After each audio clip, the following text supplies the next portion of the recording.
Hi, beautiful family. I want to be quick. I just want to talk about foul language. It's called foul language for a reason. It's foul, it's dirty, it's filthy. Now, I know a lot of us, when we get angry, the first thing we do is use foul language. It's almost kind of natural when you hear it all the time and you're really upset and you want to voice that up anger, you use a foul word, right? But let's just talk about it in respect to dealing with one another as family, husband and wife, and even parents to children. A lot of us curse our children out. I hate when I see that, and I witness a lot of that living in the projects coming up, and also raising my daughters there. And it always pained my heart. It always pained my heart, even before I had a walk with Christ. You don't have to always be a person that's religious or whatever you want to call it to see when something is wrong. You feel it and you sense it. Even when I was younger and I would hear people cursing out their children, I'm like, oh my God, why are they talking to their child like that? And I'm a mama, I'm a grandmama. I understand children doing things that make you upset, but listen, we have to choose our words wisely. And what I thought about later on in life was that when somebody cursed at us, we hate it. You don't want to be called out your name, and you don't want nobody using the F word to you, but yet we do it to our babies, the most impressionable people who really need our guidance and need to have something to base their life on by an example. And we do the worst things in front of them and expect the best of them, right? Not gonna happen. You cannot teach them terrible things and expect great things to come out of that. And in reference to one another, whew, man, I've seen a lot of things in my neighborhood as far as people arguing and fighting, right? Literally fighting and arguing, cursing each other out. But I don't think anything hurts more than words. Using negative words to put somebody down, cursing them out, to belittle them. Nothing is more painful than that, because I believe when you say these awful things to a person, that's what you really feel in your heart, right? And so once you put it out there, you cannot take it back. I have heard women calling their men's the P word, the B word, and the AYZ word. Everything from A to Z, all up in their face, yeah, nah, nah, nah, cursing them out, hitting them, mushing them, and let that brother hit that girl. Let him hit her.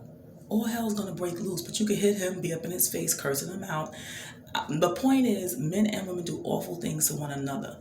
But with this foul language and this belittling, using harsh words to put somebody down because you're hurt, you want to hurt back. With the children, you're trying to get them in check and you want to make them do what you want them to do.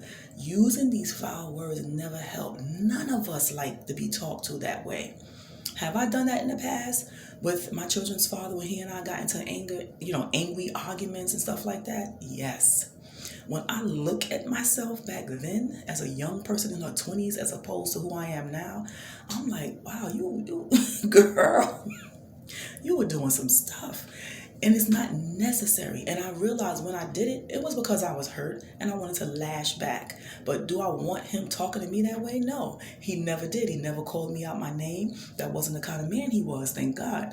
But when I got angry, I said some mean things to him and I used foul language to do it because I knew it would hurt. I knew it was going to be effective to give him that blow. And that's what foul language is. Foul language is a blow, and especially doing that to your spouse. If y'all can't get along, you better be, able to part ways, because that's the best thing to do. Unless you're going to go to some kind of counseling and learn how to use better words. Words that's going to help and not hurt. And especially dealing with your children like that. Using all these foul words, cursing out your children. I've heard a young lady call her little boy a Pussy because he was crying because he wanted her to pick him up. And to me, the boy looked like he was barely one. And this is the things we do. And some of us are growing up that way. Our parents cursing us out. And so you repeat the curse. It's time to break the curse. We have to choose better words. Words that bring life and not pain and death. Your words are so important. Stop talking to people the way you know you would not want people to talk to you. And that's the bottom line. When you open up your mouth to speak, think a minute. Say, before you open your mouth to speak, say to yourself, is what I'm about to say something I would like to hear from somebody else? And you're going to close your mouth because nobody wants to be spoken to like that. And it's the truth. Period. None of us wants to be spoken to like that. So learn to choose better words.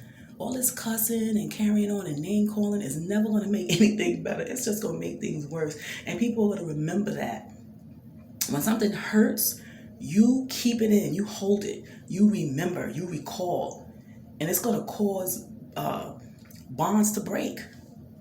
It's going to cause ties to be broken because it doesn't feel good. So please, family, choose your words wisely. Peace, love, and blessings.